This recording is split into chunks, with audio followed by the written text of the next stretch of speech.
Le baptême fait de nous des ressuscités avec le Christ. Que pouvons-nous attendre de plus dans l'au-delà? Question difficile pour commencer. Est-ce qu'il y a un plus à attendre? Enfin, je le reformule, est-ce qu'il y a un plus à attendre? C'est la question de notre lien aussi avec l'ensemble de l'humanité, quand même, qui est en jeu. C'est-à-dire que le baptême, comme on le disait tout à l'heure à propos d'une autre question, c'est quelque chose qui nous arrive personnellement, mais qui nous arrive aussi situé dans une communauté.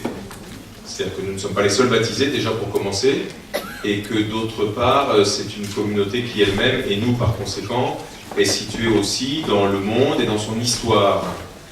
Lorsque nous sommes baptisés, nous sommes véritablement saisis par le Christ ressuscité, nous appartenons à son corps, mais son corps, pour autant, continue de se développer. On pourrait au moins dire ça déjà rien que pendant notre séjour sur la terre. Donc il y a quelque chose qui à la fois est déjà vraiment réalisé pour chacun, et pourtant comme membre du corps n'est pas achevé. Donc de fait, nous sommes encore tendus vers l'achèvement de la totalité du corps du Christ. Et quand je dis corps du Christ, je pense donc pas seulement à l'Église, mais je pense aussi finalement à la récapitulation du monde entier.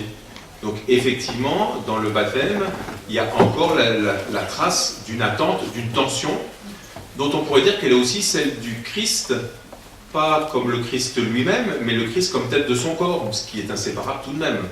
Donc le Christ comme tête du corps est en attente de ce que je disais ce matin, c'est-à-dire sa venue, et qui aura la répercussion de notre côté, c'est ce qu'on va développer cet après-midi. Donc je dirais oui, il y a une attente, il y a quelque chose d'inachevé encore dans notre baptême, quelle qu'en soit la perfection objective pour nous au jour d'aujourd'hui.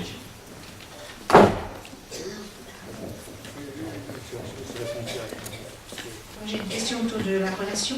Dans quelle mesure devons-nous avoir une relation avec nos morts, amis, famille, etc. Il y a clairement un angle d'attaque dont l'Église, à la suite de la foi juive, se méfie et nous met en garde, c'est-à-dire une espèce de relation, j'allais dire en direct, quelque chose dans laquelle notre liberté va venir se ficeler plutôt qu'elle ne va s'épanouir. Et il y a quelque chose au contraire que l'Église promeut et à laquelle elle nous invite dans cette relation, sauf qu'elle a un autre nom dans ces cas-là, que vous connaissez bien, j'ai vu que ça traînait sur le lot des questions, c'est-à-dire la communion des saints. La communion des saints est la version chrétienne de toute forme de relation avec les morts. Ça purifie cette relation et de toute façon ça la dilate aussi. Je vais citer tout de suite, parce que là on est encore tous réveillés, un témoignage que j'ai eu il n'y a pas longtemps, qui peut paraître un peu surprenant, donc il ne faut pas chosifier, mais qui émanait vraiment d'un cœur droit, d'un cœur sincère, d'un veuf qui avait perdu son épouse, et qui me disait ceci, mais il me le disait en tremblant, et puis il me disait, je n'ai jamais osé le dire à personne, enfin, etc., donc je ne vous dirai pas qui c'est. Et il me dit qu'il ne se sentait jamais aussi près de son épouse que lorsqu'il communiait. Alors, je ne sais pas si vous avez déjà eu ce genre de témoignage. Il était extrêmement gêné de me dire ça, parce que, enfin je ne lui ai pas demandé pourquoi il était gêné, mais sans doute que, justement, peut-être il se méfiait d'une forme de relation avec les morts, ou de choses comme ça qui lui auraient paru bizarres, ou voire même de chosification de l'Eucharistie, qui est non moins bizarre. D'ailleurs, en parenthèse, les choses qui parfois nous interrogent, nous freinent dans notre accueil de l'Eucharistie et dans notre compréhension de ce mystère-là, sont souvent assez proches de celles qui aussi peuvent nous freiner ou nous gêner dans notre rapport avec le Christ ressuscité, où un jour vous verrez ça marche. En tout cas voilà, il était peut-être doublement gêné, et bien moi j'ai plutôt rendu grâce pour ce témoignage, parce qu'il me semble que dans le cadre de la relation avec les morts, celui dans lequel cette relation reste possible, est souhaitable, est bonne, et peut même être nourrie et cultivée, c'est précisément la personne même du Christ. Le Christ que l'on reçoit dans son corps, on le reçoit dans son corps ressuscité, sous les apparences du pain, c'est évident, mais c'est bien lui auquel on communie, et qu'il y ait là, à ce moment-là, une forme de proximité rare, peut-être même suprême, avec ceux qui nous ont déjà précédés, ceux que nous aimons, et ceux dont la puissance nous pèse, etc., me paraît plutôt une juste chose. Donc, vous voyez, pour la relation avec les morts, je dirais ça dépend ce qu'on met derrière les mots, et c'est, voilà, il y a quelque chose d'à la fois très juste, et puis à la fois quelque chose qui a besoin d'être purifié, mais finalement, qu'est-ce qui nous purifie dans toutes nos relations, d'ailleurs, sans même parler de nos relations avec les morts? Nos relations ont besoin d'être purifiées, et celui qui va les purifier, ça sera bien celui dont nous accueillons l'amour et qui nous apprend à aimer à sa manière, etc. C'est-à-dire, là encore, un enracinement chrétien des choses. Une question autour de la souffrance. J'aurais aimé qu'on en parle, et j'ai lu avec bonheur les 4 dernières lignes du texte de Benoît XVI à la page 4. J'aimerais qu'on nous l'explique, le commente, le redire, car c'est important quand on accompagne des gens en fin de vie et leur entourage.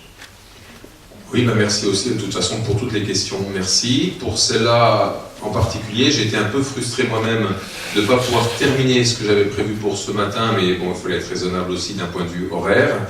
Le deuxième point dans lequel je disais que l'amour, quand il est porté par une espérance, est un amour qui s'engage. Le deuxième exemple, si on peut dire, ou en tout cas le deuxième domaine dans lequel je voulais l'illustrer, c'était précisément notre position devant la souffrance. C'était aussi ce qu'on avait fait un peu dans l'introduction, puisque c'est ce qui vous caractérise tous comme des personnes au service de personnes souffrantes. Et de fait, dans les textes que j'avais mis, celui de Benoît XVI me paraissait éclairant, à condition, et c'est pour ça que je suis bien content d'avoir la parole encore à ce sujet, à condition de ne pas oublier les numéros qui précédaient. Parce que là, forcément, on ne peut pas tout mettre, j'ai pas mis toute l'encyclique. Dans le numéro 38, Benoît XVI va dire quelque chose que je crois très profond sur la souffrance, mais ce numéro 38 est précédé, ça n'est pas une révélation, et du numéro 37 et même du numéro 36. C'est comme ça dans les encycliques aussi. Et dans le numéro 36, Benoît XVI redit avec toute la force que j'ai voulu dire ce matin aussi, la nécessité humaine, chrétienne mais humaine de toute façon aussi, de lutter contre la souffrance. Donc, vous lirez, ça c'est le numéro 36. Dans le numéro 37, il dit ce que nous avons aussi commencé à dire ce matin, que éliminer la souffrance n'est pas chose réaliste et qu'elle n'est peut-être pas chose humaine, parce que justement, elle se cogne toujours contre quelque chose qu'elle ne peut pas vaincre. Alors, Benoît XVI évoquait aussi, alors je ne sais plus si dans le 36 ou dans le 37, les formes de souffrance diverses et variées contre lesquelles il faut particulièrement lutter. Il parlait de la souffrance des innocents, il parlait des souffrances physiques, il parlait des souffrances psychiques, et il faisait aussi le constat sous forme d'interrogation que peut-être que la souffrance contre le mal physique avait vraiment progressé et que c'est tant mieux et qu'il faut continuer, mais il s'interrogeait de savoir si notre société serait aussi fière de ses résultats contre les deux autres formes de souffrance, par exemple la souffrance des innocents ou la souffrance psychique. Et peut-être que dans les sociétés occidentales qui sont les nôtres, la question vaut d'être posée. En tout cas, il faisait ça dans ses numéros 36 et 37, et il arrivait ensuite au numéro 38. Alors peut-être que je peux le lire du coup le numéro, puisqu'on ne l'a pas lu, vous l'avez sous les yeux, en bas de la page 4, disant que non seulement l'élimination de la souffrance était une illusion qui pouvait même accroître la souffrance, mais il allait un peu plus loin. Et c'est ça que je lis. La mesure de l'humanité se détermine essentiellement dans son rapport à la souffrance et à celui qui souffre. Cela vaut pour chacun comme pour la société. Une société qui ne réussit pas à accepter les souffrants, alors entendez bien encore une fois, accepter les souffrants, après qu'on ait dit tout ce qu'il fallait dire sur le combat contre la souffrance et tout, c'est pas une forme de passivité d'aucune façon. Mais une société qui ne réussit pas à accepter les souffrants et qui n'est pas capable de contribuer par la compassion à faire en sorte que la souffrance soit partagée et portée aussi intérieurement, est une société cruelle et inhumaine. Cependant, la société ne peut accepter les souffrants et les soutenir dans leur souffrance si chacun n'est pas capable lui-même de cela, et d'autre part, chacun ne peut accepter la souffrance de l'autre si lui-même, personnellement, ne réussit pas à trouver un sens à la souffrance, un chemin de purification et de maturation, un chemin d'espérance. Accepter l'autre qui souffre signifie en effet assumer en quelque manière sa souffrance, de façon qu'elle devienne aussi la mienne. Mais parce que maintenant, elle est devenue souffrance partagée, dans laquelle il y a la présence d'un autre, cette souffrance est pénétrée par la lumière de l'amour. Je crois que ce sont vraiment des lignes d'une très grande beauté et qui nous renvoient, je pense, à chacune de nos expériences quand nous sommes en face de la souffrance. Celui de nous, enfin nous, devant la souffrance, nous sommes invités à savoir jusqu'où nous accueillons pour nous-mêmes aussi la souffrance, ne serait-ce que la souffrance de cette rencontre et puis toutes les autres rencontres. Donc la rencontre avec la souffrance nous provoque en quelque sorte à la compassion et à la façon dont nous-mêmes nous entrons dans ce chemin, ou si pour nous-mêmes il est totalement bouché. Donc la question de celui qui souffre devant moi devient la question de moi qui souffre. Et puis de la relation entre ces deux personnes, et cette relation-là, elle devient, si de fait c'est bien une relation qui est maintenue, qui continue à être portée, et portée par la compassion, par l'amour, elle devient de fait un lieu d'espérance parce qu'elle est traversée par l'amour. Il y a quelque chose comme ça, enfin je le dis moins bien qu'il ne le dit, mais je trouve que ce passage est quand même très très éclairant. Alors j'ai plusieurs questions qui demandent des précisions sur le Sheol, les enfers. Alors je vais en citer quelques-unes. Est-ce que lorsqu'on dit dans le credo que le Christ est descendu aux enfers, on fait allusion au Sheol? Alors j'en cite quelques autres parce que alors, enfer, nous en parlons peu donc au singulier, là, comment le penser, comment aborder ce mot, quelle est la différence entre l'enfer au singulier et les enfers au pluriel, voilà, etc. Il y a même une question qui demande est-ce que le Sheol c'est le purgatoire aussi, voilà, toutes ces distinctions de vous. Je vais répondre plutôt à la première série de questions, ou celle en tout cas qui concerne le Sheol, puisque j'en ai parlé ce matin, donc je suis pressé de continuer. Je laisserai pour tout à l'heure, c'est prévu, hein, mais pour tout à l'heure, la question du purgatoire, la question de l'enfer, etc. Donc là, je parlerai des enfers, parce qu'effectivement, dans le sens des textes, dans l'étymologie, dans l'histoire, les enfers, c'est le séjour des morts, donc c'est le Sheol, donc c'est l'Hadès, pour ce qui est de la langue grecque, et dans notre credo, à mon humble avis, mais moi je me méfie parce que j'ai pas mal de théologiens dans l'assistance, des confrères, des diacres, des laïcs, donc je parle toujours sous contrôle, mais à mon sens, évidemment, l'article du credo concerne la descente du Christ dans le séjour des morts. C'est-à-dire cette façon-là que déjà le passage par sa mort à lui commence d'ouvrir l'espérance pour tous, et y compris, alors d'une façon qui, d'un point de vue de calendrier, nous échappe, mais d'un point de vue ontologique, humain, est tout à fait compréhensible avec tout ce que j'ai dit ce matin, y compris donc pour tous ceux qui sont déjà endormis dans la mort. Tous ceux qui chronologiquement ont précédé le Christ. Le salut du Christ, il est là pour tout le monde. Quand, on le redira tout à l'heure, quand Dieu dit dans l'Épître à Timothée, Dieu veut que tous les hommes soient sauvés, c'est pas tous les hommes à partir du Christ, c'est tous les hommes. Et ils le sont par la mort et la résurrection du Christ, qui est donc là pour rejoindre tous les hommes. Et c'est ce que dit à sa façon donc notre article du credo.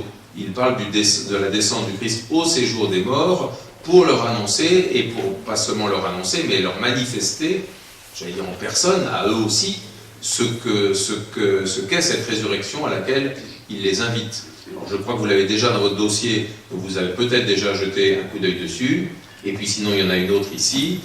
Multiples, très multiples sont les représentations de ce qu'on appelle une icône de la résurrection, mais qui est en fait simultanément une icône de la descente aux enfers et de l'annonce de la résurrection à tous les morts.